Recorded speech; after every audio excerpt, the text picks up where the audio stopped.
Introduction to the Right to Information Act 2005 by Dr. Prahlad Kachre. It is an English prose from Elixir, a textbook of literature and language, second edition. Right to information એટલે માહિતીનો અધિકાર અધિનિયમ 2005. એમાં કાયદો નિયમો અને અન્ય બાબતો વિશે આપણે આ લેક્ચરમાં સમજીશું. Let's know Dr. Prahlad Kachre first. Dr. Prahlad V. Kachre is member of the Maharashtra State Civil Service, working in the cadre of Additional Collector.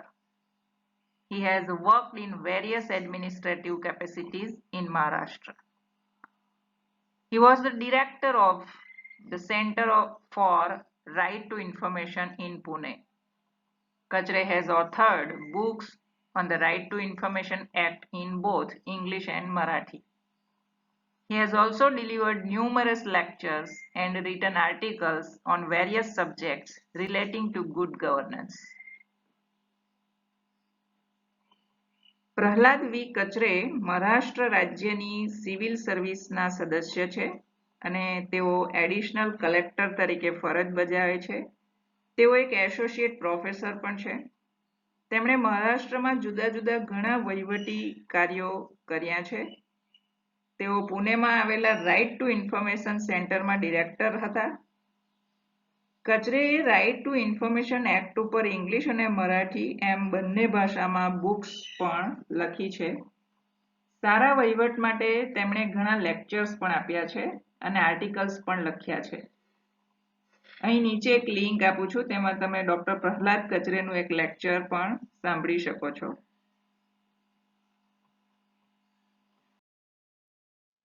The basic object of the Right to Information Act. Right to information અધિકારનો અધિનિયમનો મૂળભૂત હેતુ શું છે તે જાણીએ. The Indian government's website on the subject succinctly explains this right. The basic object of the Right to Information Act is to empower the citizens, promote transparency and accountability in the working of the government, curtail corruption, etc. An informed citizenry will be better equipped to keep necessary vigil on the instruments of government and make the government more accountable to the governed. The Act has created a practical regime through which the citizens of the country may have access to information under the control of public authorities.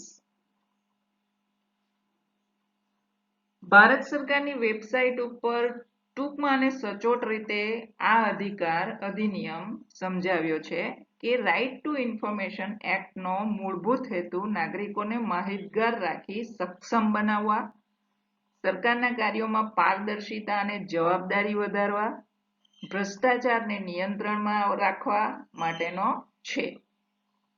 એક જાગૃત નાગરિક સરકારી તંત્ર વિશે અને સરકારી વહીવટને વધુ જવાબદાર બનાવવા માટે તેના વિશે જરૂરી માહિતી મેળવીને વધુ સારી રીતે સુસજ્જ બને તેવો તેનો હેતુ રહ્યો છે. આ અધિનિયમે એક વ્યવહારુ રાજ્ય વહીવટ શાસનની રચના કરી છે, જેનાથી દેશના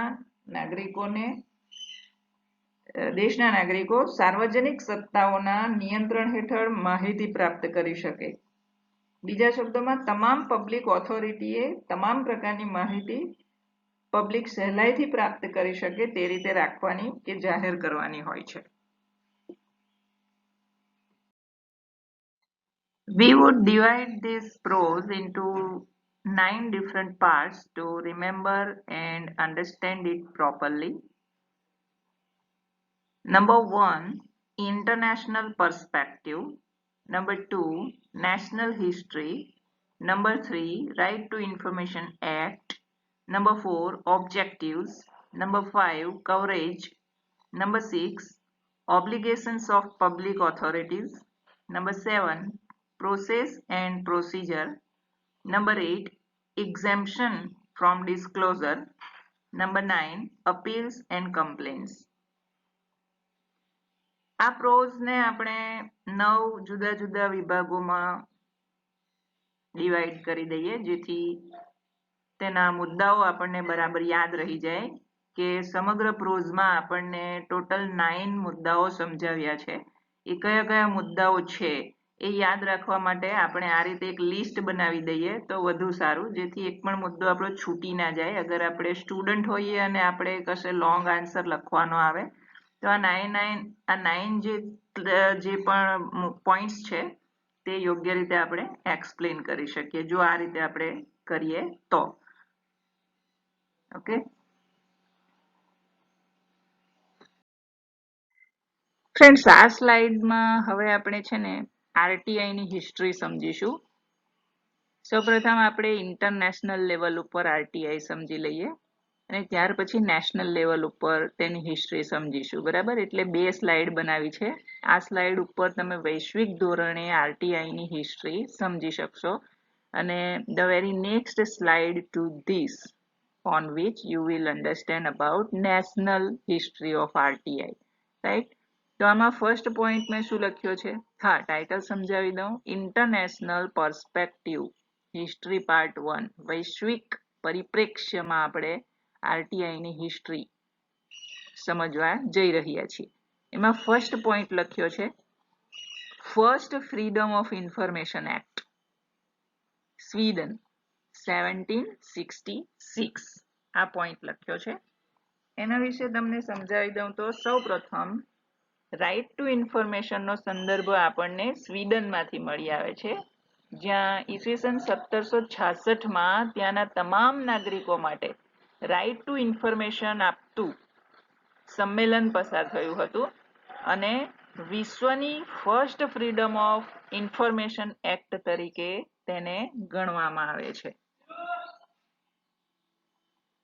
ત્યાર પછી સેકન્ડ જે પોઈન્ટ લખ્યો છે ને આ રીતે કે in 1946 an international movement to include in legal system gained prominence, fundamental human right and a touchstone. બરાબર, આ જે મુદ્દો છે તે આપણને આ બાબતની યાદ અપાવે છે કે ત્યાર પછી એટલે કે સ્વીડનની જે વાત થઈ 1766 અને ત્યાર પછી 1946 જે આવ્યું ને તેની બાબત છે કે ત્યાર પછી 1946માં તેને કાયદાકીય પ્રણાલીમાં સામેલ કરવા માટે ઇન્ટરનેશનલ મૂવમેન્ટ ચાલી, જે યુનાઇટેડ નેશન્સની જનરલ એસેમ્બલી દ્વારા મૂળભૂત માનવાધિકાર અને અન્ય તમામ સ્વતંત્રતાઓ માટે પારસમણી સમાન ગણાવા સાથે ફ્રીડમ ઓફ ઇન્ફોર્મેશન તરીકે જાહેર કરવાને કારણે કે જાહેર થવાને કારણે વિશિષ્ટ રીતે પ્રખ્યાતિ પામી. ઓકે, ત્યાર પછી ત્રીજો મુદ્દો છે 1948 Geneva movement ends part of article 19 of the ICCPR. એ બાબત પણ સમજી લો કે 1948માં જીનીવામાં યોજાયેલી માહિતીની સ્વતંત્રતા અંગેની યુનાઇટેડ નેશન્સની કોન્ફરન્સમાં તેનો અંત આવ્યો. જે મૂવમેન્ટ ચાલી રહી હતી ને તેનો અંત આવ્યો, જે નાગરિક અને રાજકીય અધિકાર અંગેના આંતરરાષ્ટ્રીય કરારના અનુચ્છેદ 19 નો ભાગ છે. ત્યાર પછી ચોથા નંબરનો મુદ્દો તમે જોશો તો ઇન્ડિયા આવે છે. India member of commission on human rights drafted the 1948 declaration. આપણે જોઈએ આપણું ભારત તે સમયે શું કરતું હતું તો તે સમયે આપણું ભારત સંયુક્ત રાષ્ટ્રની આર્થિક અને સામાજિક પરિષદ દ્વારા નિયુક્ત કરાયેલા માનવ અધિકાર પંચનું સભ્ય હતું, જેણે 1948ની ઘોષણા ઘડી હતી, એટલે કે ડ્રાફ્ટિંગ કરવાનું કામ ભારતે કર્યું હતું. બરાબર, ત્યાર પછીનો લાસ્ટ સેકન્ડ જે પોઈન્ટ છે ધ ડિક્લેરેશન, કે ભારતે શું ડિક્લેરેશન કર્યું હતું તે સમજાયું છે. The United Nations shall promote respect for and observance of human rights and fundamental freedoms. આ ડિક્લેરેશન ઇન્ડિયાએ કર્યું. આ ઘોષણામાં જણાવાયું છે કે સંયુક્ત રાષ્ટ્ર માનવાધિકાર અને મૂળભૂત સ્વતંત્રતાઓનું સન્માન અને પાલન કરશે. બરાબર, અને નંબર 6 જે છે લાસ્ટમાં તમને એક્રોનિમ્સ આપ્યા છે, જેમ કે આરટીઆઈ, એફઓઆઈ, એટીઆઈ. આ જે એક્રોનિમ છે, short form of certain long forms, એ તમારે યાદ રાખવું બહુ જરૂરી છે. તમે આવું અગર તમારા મટીરિયલમાં લખો છો એના લોંગ ફોર્મ સાથે, તો તમારી એક સારી ઇન્ફોર્મેશન બને છે કે that these students have a fine awareness regarding this. Okay, સમજી લો આરટીઆઈ નું ફૂલ ફોર્મ શું છે? Right to information. બરાબર. એવી જ રીતે આગળ જઈએ તો એફઓઆઈ નું ફૂલ ફોર્મ થાય છે ફ્રીડમ ઓફ ઇન્ફોર્મેશન. યાદ રાખજો હા, બરાબર, ફ્રીડમ ઓફ ઇન્ફોર્મેશન. અને એટીઆઈ એટલે કે એક્સેસ ટુ ઇન્ફોર્મેશન, એટલે કે માહિતી મેળવવી. તો આવા બધા એના ફૂલ ફોર્મ છે. ઇન્ટરનેશનલ પર્સપેક્ટિવમાં હિસ્ટ્રી આવી રહી. હવે આપણે નેશનલ હિસ્ટ્રી જોઈએ આરટીઆઈ ના કોન્ટેક્સ્ટમાં. The right to information is a cherished right. There is no express mention of right to information in the Constitution of India. However, in a number of cases, the Supreme Court of India has ruled that right to information flows from and is implied in Article 19 of the Constitution of India, being a fundamental right, freedom of speech and expression, and that disclosure of information as regards the functioning of the government must be the rule and secrecy an exception. It was further promoted and elevated as the lifeblood of democracy. Free flow of information and ideas is essential for the health of the democracy as oxygen is required for human existence. Along with judicial pronouncements, there was a long struggle causing Right to Information Act to be legislated.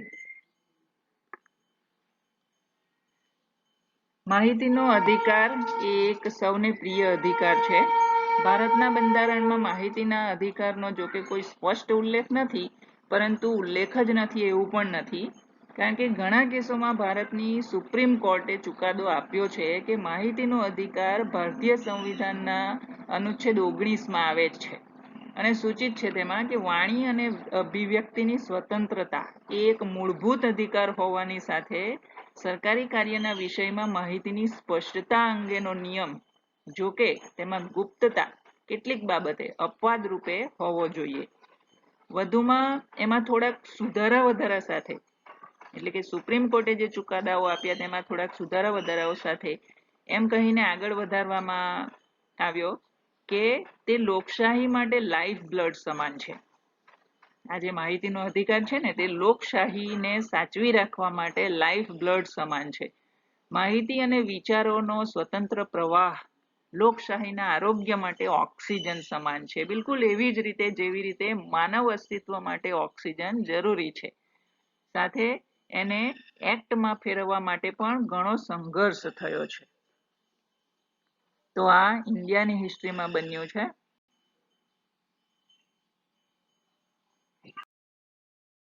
Friends, RTI ના કોન્ટેક્સ્ટમાં ઇન્ડિયાની હિસ્ટ્રીમાં બીજો પણ એક event છે, એટલે કે એક એવી ઘટના છે જે વિશ્વમાં યાદગાર સ્વરૂપ બની ગઈ છે. એ ઘટના વિશે હું તમને અહીં સમજાવું છું કે ભારતમાં રાઇટ ટુ ઇન્ફોર્મેશન ચળવળ MKSS, આ ટૂંકા જે અક્ષરો છે તે યાદ રાખજો બરાબર, કે તેનું ફૂલ ફોર્મ શું છે. બરાબર, MKSS એટલે કે મજદૂર કિસાન શક્તિ સંગઠન ની ચળવળ સાથે આરંભાઈ આ રાઇટ ટુ ઇન્ફોર્મેશન. બરાબર, કે જે ગામમાં વહીવટમાં પારદર્શિતા ઝંખતું હતું. મજદૂરોનું આ એક સંગઠન હતું જે એવું ઈચ્છતું હતું કે ગામમાં વહીવટમાં પારદર્શિતા આવે અને ગ્રામીણ ભારતમાં મિનિમમ વેજીસની તેઓએ માંગ કરી હતી. આ ઘટના રાજસ્થાનની છે, રાજસ્થાનના એક ગામડાની છે. ત્યાંના મસ્ટર્સમાં ભૂતિયા એન્ટ્રી પડી હતી જેમાં ખેડૂતો ના હોય તેવાઓ પણ ખેડૂત હોવાનું દર્શાવી રૂપિયાની ઉચાપત કરી હતી અને મૂળ ખેડૂતોને કશું મળ્યું ન હતું, જે સિસ્ટમમાં લાંચ રૂશ્વતનો વધારો દર્શાવતું હતું, જેને લઈને MKSS આ મજદૂર કિસાન શક્તિ સંગઠન નામની આ ચળવળે ઓફિશિયલ ઇન્ફોર્મેશનની આ ડિમાન્ડ મૂકી હતી કે તેમને પણ વહીવટમાં ચાલતા આવા તમામ હિસાબોની માહિતી મળી રહે, રેકોર્ડ, ફાઇલ્સ વગેરે મળી રહે. આ ચળવળે તરત જ ભારતમાં જોર પકડી લીધું હતું. રાજસ્થાન જેવા પછાત અને નરમાશ ધરાવતા ગામડામાં લોકોની આવી ચળવળે MKSS ને જે સફળતા અપાવી અને એ આખા ભારતમાં તેમજ વિશ્વમાં લોકોને પ્રેરણાદાયી પણ બની રહી અને આ બાબતે ભારતમાં ખૂબ મોટો ચર્ચાનો મુદ્દો પણ બનાવી દીધો, જે સદીઓ સુધી યાદ રહેશે. હવે RTI જે એક્ટ છે, રાઇટ ટુ ઇન્ફોર્મેશન, તે ભારતની હિસ્ટ્રીના કોન્ટેક્સ્ટમાં જો વાત કરું તો RTI એક્ટ 15 જૂન 2005માં અસ્તિત્વમાં આવ્યો. તમારે યાદ રાખવાનો છે એના માટે English word, enacted on 15th of June 2005. આ ખાસ હવે યાદ રાખવા જેવું છે. અને સેકન્ડ જે લખ્યું છે જોજો તમે, forced in 12th October 2005, એટલે પહેલા એની શરૂઆત થાય, બરાબર, અને ત્યાર પછી કેટલીક બાબત ઢીલી પડતી હોય તો તેને ફોર્સફુલી કરાવવામાં આવે, એટલે કે ફોર્સ થોડું વેગવાન બનાવવામાં આવે. તો વેગવાન ક્યારે બન્યું? 12 ઓક્ટોબર 2005માં. તો RTI એક્ટ 15 જૂન 2005માં અસ્તિત્વમાં આવ્યો, જેને રાજ્ય શાસન પદ્ધતિમાં સામેલ કરવામાં આવ્યો કે જેથી દેશના તમામ નાગરિકો પબ્લિક ઓથોરિટીની દેખરેખ હેઠળ તમામ માહિતી પ્રાપ્ત કરી શકે. કેન્દ્રીય માહિતી પંચ અને રાજ્ય માહિતી પંચોની પણ સ્થાપના કરવામાં આવી, જેથી આવી ઘટનાઓ સારી રીતે હેન્ડલ કરી શકાય. આ એક્ટની પ્રસ્તાવનામાં એનો મુખ્ય આશય ડિક્લેર કરવામાં આવ્યો જ છે, જે 12 ઓક્ટોબર 2005માં વધુ વેગવાન બન્યો.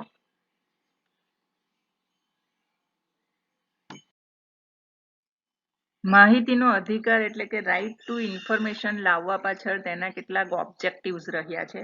સૌથી પહેલી બાબત, એનું ટાઇટલ જ તમે જોઈ લેશો કે રાઇટ ટુ ઇન્ફોર્મેશન.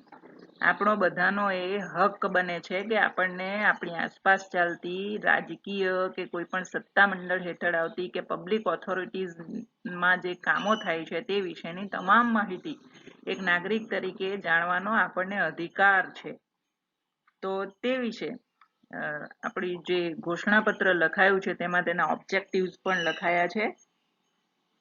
પ્રત્યેક જાહેર સત્તામંડળના કામકાજમાં પારદર્શિતા અને જવાબદારીને ઉત્તેજન આપવાના હેતુથી જાહેર સત્તામંડળોના નિયંત્રણ હેઠળની માહિતી નાગરિકો મેળવી શકે તેવા માહિતીના અધિકારના વ્યવહારુ શાસનની રચના કરવા, કેન્દ્રીય માહિતી પંચ અને રાજ્ય માહિતી પંચોની રચના અને તેની સાથે સંકળાયેલી અથવા તેને આનુષંગિક બાબતો માટેની જોગવાઈ કરવા બાબતનો અધિનિયમ છે. આ ભારતના સંવિધાને લોકશાહી ગણરાજ્યની સ્થાપના કરેલ છે, બરાબર, અને લોકશાહીની અતિ આવશ્યક કામગીરી માટે નાગરિકોને માહિતગાર રાખવા અને માહિતીની પારદર્શિતા પણ જળવાય તે જરૂરી છે, અને ભ્રષ્ટાચારને નિયંત્રણમાં રાખવા અને સરકારો અને તેના માધ્યમો પ્રજાને જવાબદાર રહે તે પણ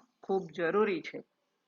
અને ખરેખર વ્યવહારમાં માહિતીને જાહેર કરવાથી સરકારના કાર્યક્ષમ સંચાલન, મર્યાદિત નાણાકીય સાધનોનો મહત્તમ ઉપયોગ અને સંવેદનશીલ માહિતીની ગોપનીયતાની જાળવણી સહિતના બીજા જાહેર હિતો સાથે સંઘર્ષ થાય તેમ છે. અને લોકશાહી આદર્શની સર્વોપરિતા જાળવતી વખતે આ સંઘર્ષમાં આવતા હિતો વચ્ચે સંવાદિતા સાધવી પણ જરૂરી છે.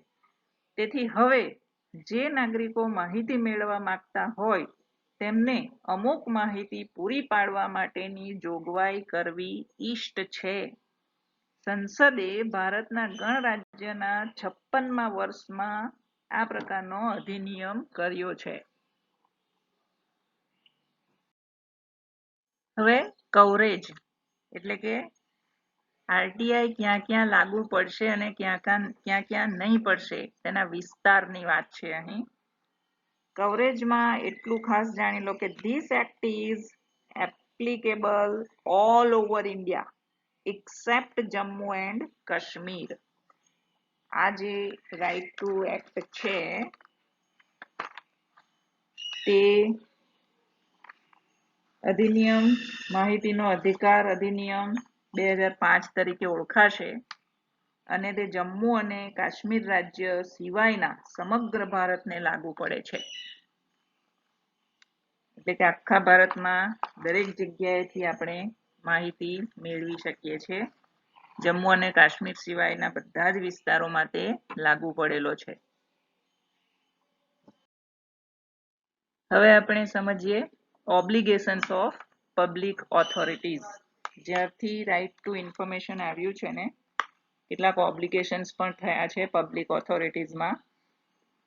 The act also lays great emphasis on proactive disclosure so as to minimize the queries or request for access to information. Proactive disclosure means publishing and providing maximum information suo motu, that is without citizens seeking or demanding it. All public authorities are required to disseminate as widely as possible the information as proactive disclosures. Such proactive disclosure has to be in public domain and accessible to all citizens all the time. તમામે તમામ સિટીઝન્સને તમામ માહિતી કોઈ પણ રીતે access કરીને મેળવી શકાય. ઇન્ટરનેટ પરથી કે ઇન્સ્ટિટ્યુશનની સંસ્થા પરથી કે રેકોર્ડ જોવા માંગતા હોય તો રેકોર્ડ મળી રહેવો જોઈએ, ફાઇલ્સ મળી રહેવી જોઈએ, કોઈ પણ રીતે પણ સહેલાઈથી ટૂંકમાં તમામ પ્રકારે માહિતી સિટીઝનને મળતી રહેવી જોઈએ. This provision of proactive disclosure seeks democratization of publicly held information and knowledge resources, which is critical for people's empowerment, especially to realize the entitlements as well as to augment opportunities for enhancing the options for improving the quality of life.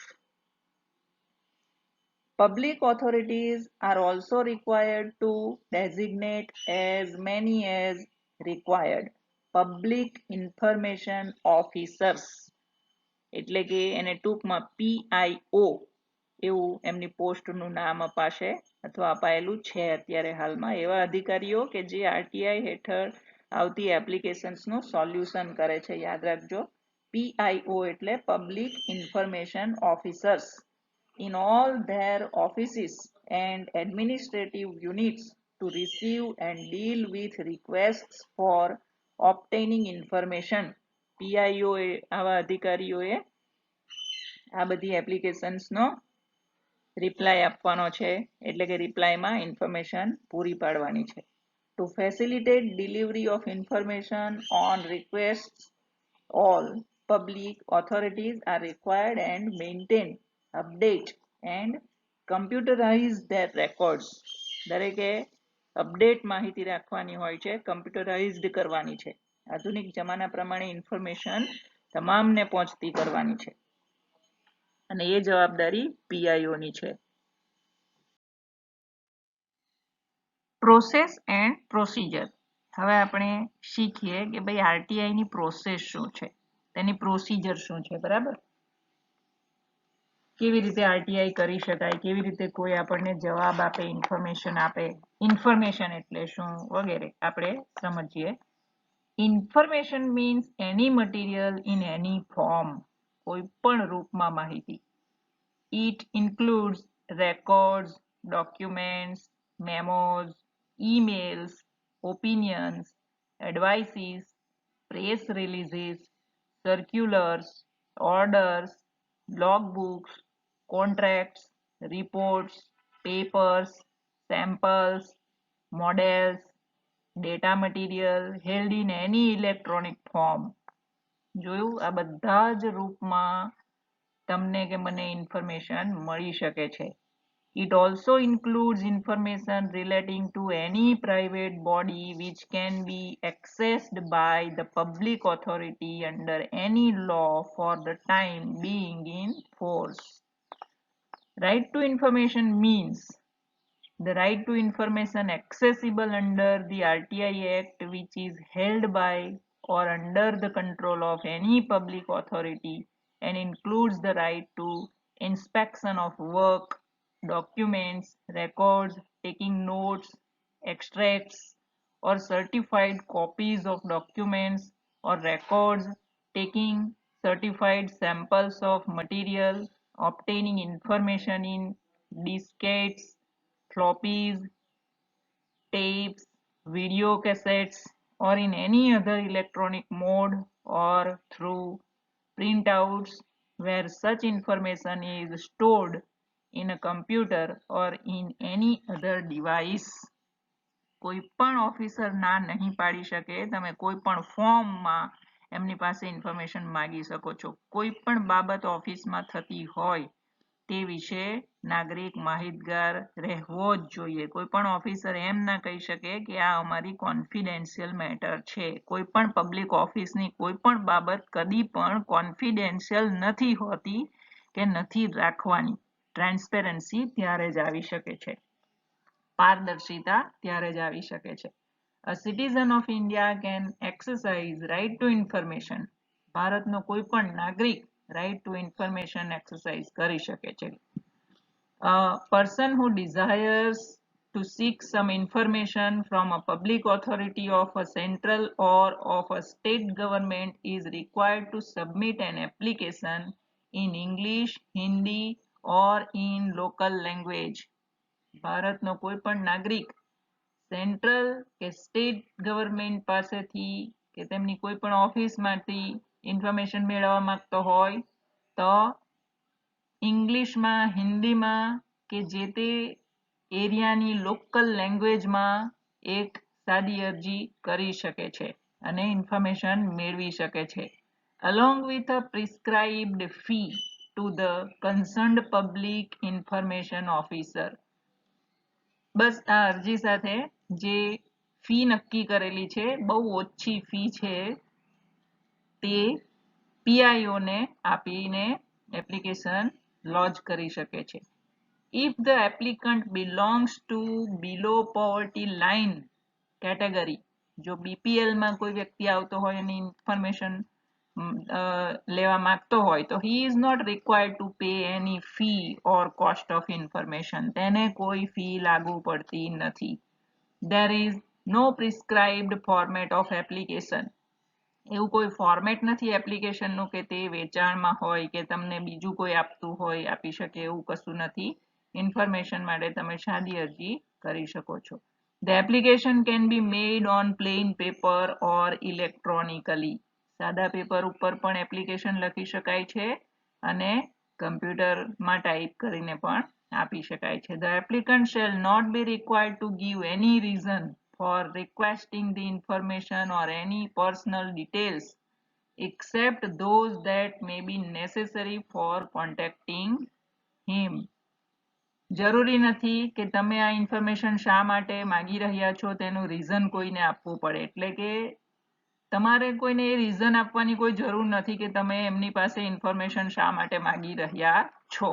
તમારે information જોઈએ છે, સામેવાળાએ તેને compulsory આપવાની છે. તમને એ આપવાની છે એ લોકોએ.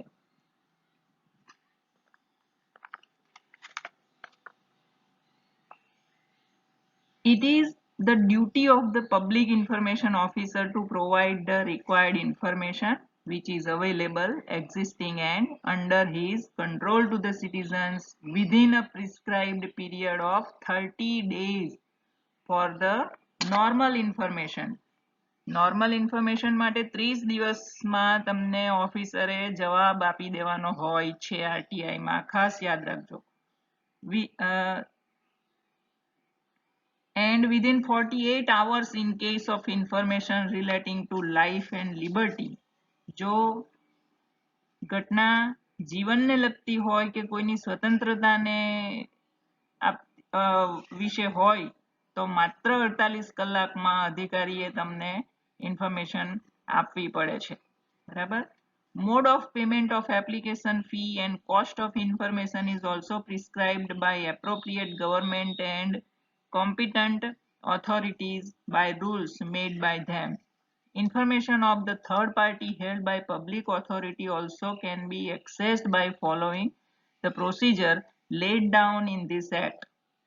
Failure to give any response within prescribed period is treated as refusal to give information. જો સાદી ઇન્ફોર્મેશન તમને જોઈતી હોય અને અધિકારીએ એટલે કે પીઆઈઓએ 30 દિવસમાં જો તમને ઇન્ફોર્મેશન નથી આપી તો એમ માની લેવામાં આવશે કે એ અધિકારી રિફ્યુઝલ કરે છે, ઇનકાર કરે છે માહિતી આપવા માટે, તો તેમને દંડ થઈ શકે છે.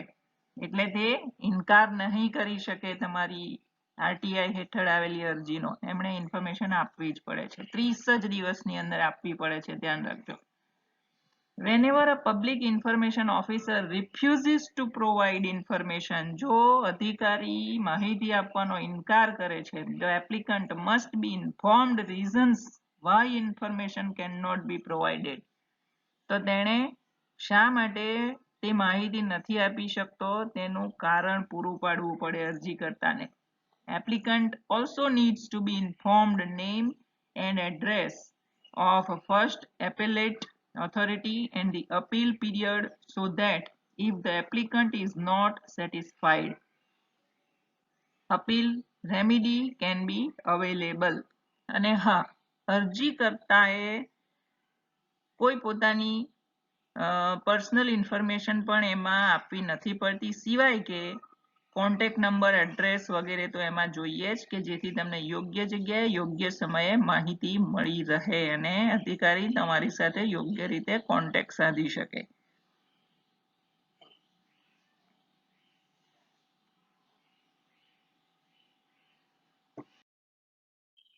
Exemption from disclosure. માહિતીને જાહેર કરવામાંથી કેટલાક સત્તામંડળોને એક્ઝેમ્પશન આપવામાં આવ્યું છે કે જેઓ અગર ધારે તો માહિતી ન પણ આપી શકે તેવા અપવાદરૂપો કયા છે આપણે સમજીએ.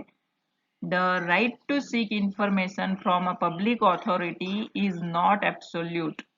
Section 8 and 9 of the Act enumerate the categories of information which are exempt from disclosure. કેટલીક કેટેગરી એવી છે કે જેમને એક્ઝેમ્પ્ટ આપવામાં આવ્યું છે, અપવાદ રૂપે ગણવામાં આવી છે કે જેમની પાસે આપણે અમુક માહિતી માંગી ન શકીએ કે તેઓ તમને અમુક માહિતી આપી શકે તેમ નથી. At the same time, schedule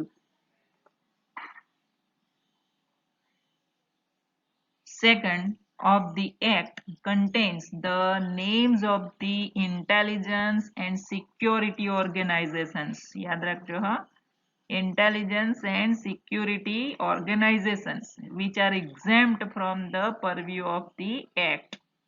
Intelligence Bureau જે હોય છે, જે કેટલીક ક્રાઇમ બ્રાન્ચ તરીકે ઓળખાય છે, અગર તેઓ ધારે તો કેટલીક બાબતો ખુલ્લી ન પાડવી હોય તો ન પાડી શકે. સિક્યુરિટીની સાથે તેને લેવા દેવા હોય છે. કેટલીક ઓર્ગેનાઇઝેશન સિક્યુરિટી પૂરી પાડતી હોય છે તો તેને માટે પણ જરૂરી છે કે કેટલીક ઇન્ફોર્મેશન ડિસ્ક્લોઝર ન કરી શકાય, જાહેર ના કરી શકાય. The exempted organizations, however, have to supply information relating to allegations of corruption and human rights violations.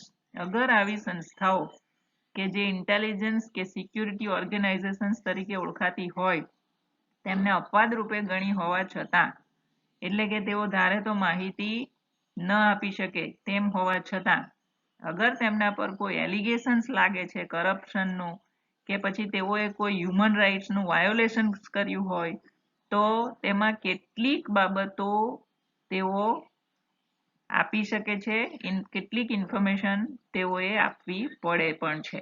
There is no obligation on public authorities to provide information which is exempt under section 8 and 9 unless there is overriding public interest to disclosure, and also from the organizations included in the second schedule except the information relating to allegations of corruption and human right violations. ફક્ત એટલું યાદ રાખવાનું કે કેટલીક secret બાબતો આપણા દેશના હિતમાં હોય છે, તો સિક્યુરિટીને લગતી બાબતો ખાસ કરીને તે આપણને જાણવા ના પણ મળી શકે, તે આપણે પૂછવી પણ ન જોઈએ. અગર દેશને ઘાયલ કરતી હોય કેટલીક બાબતો, એવી ઇન્ફોર્મેશન હોય તો આપણે ન પૂછવી જોઈએ. ઓકે, આગળ વધીએ. Appeals and complaints now.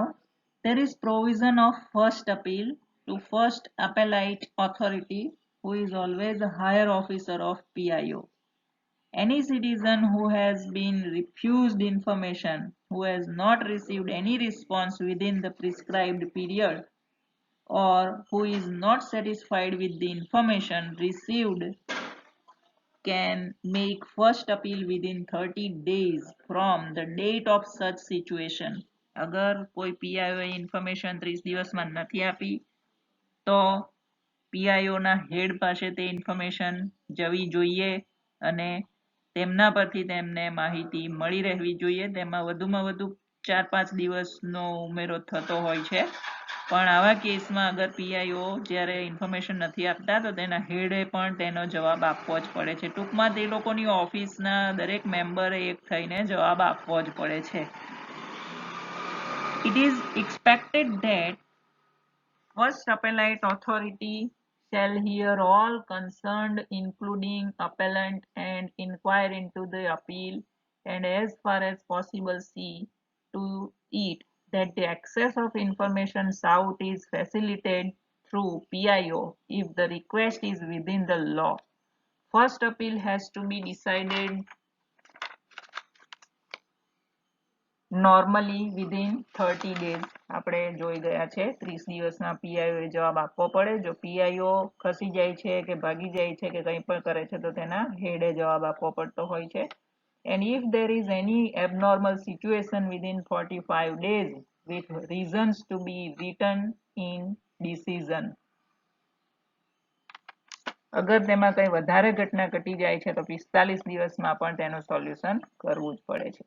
If a citizen is not satisfied, જો ઇન્ફોર્મેશન માંગનાર સિટીઝન સેટિસ્ફાઈડ નથી થતો, સંતોષકારક જવાબ તેને નથી મળતો with the decision of first appeal, there is provision of second appeal. તો તેને સેકન્ડ અપીલ કરવાની પણ પ્રોવિઝન મળે છે, જોગવાઈ મળે છે. Two information commission within 90 days.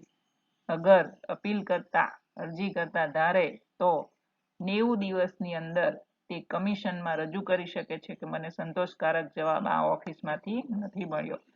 There is also provision of making complaint to Information Commission about any issue of non-implementation or wrong implementation of RTI Act by public authorities.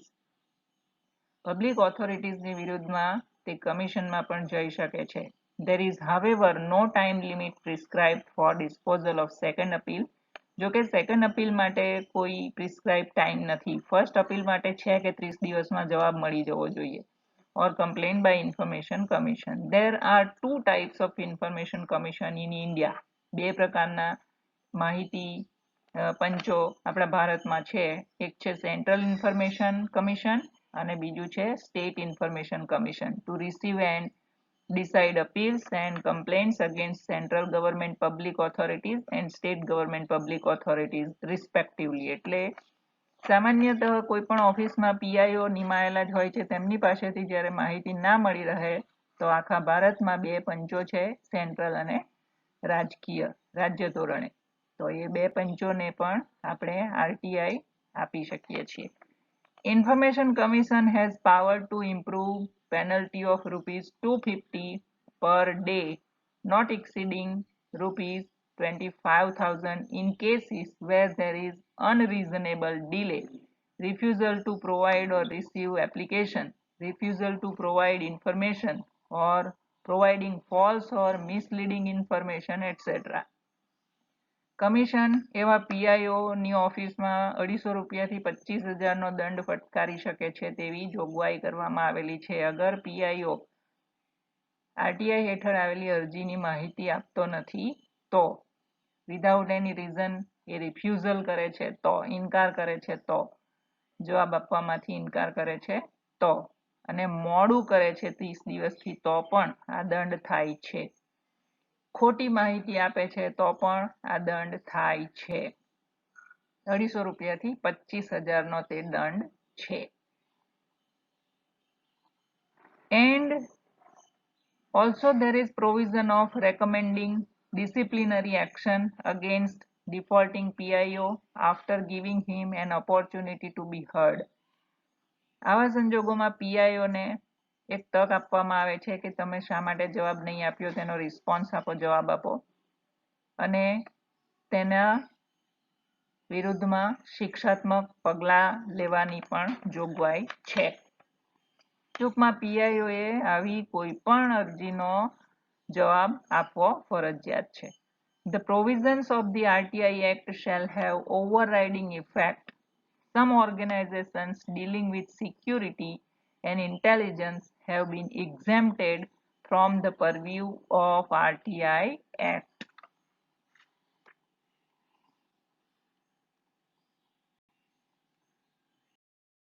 Okay friends તો હું તમને request કરું છું કે અગર તમને મારો આ વિડીયો પસંદ આવ્યો હોય તો પ્લીઝ એક લાઈક હિટ જરૂર કરશો મારી ચેનલને સબસ્ક્રાઇબ કરી દો આવા બીજા નવા વિડીયો હું લાવતી રહું અને તમને પ્રોવાઈડ કરતી રહું સ્ટુડન્ટ્સ કે જેઓ કોલેજમાં ભણે છે તેઓ પણ એમાંથી વધુ ઇન્ફોર્મેશન મેળવી શકે તો please like and share my videos like and share my channel. Thank you very much.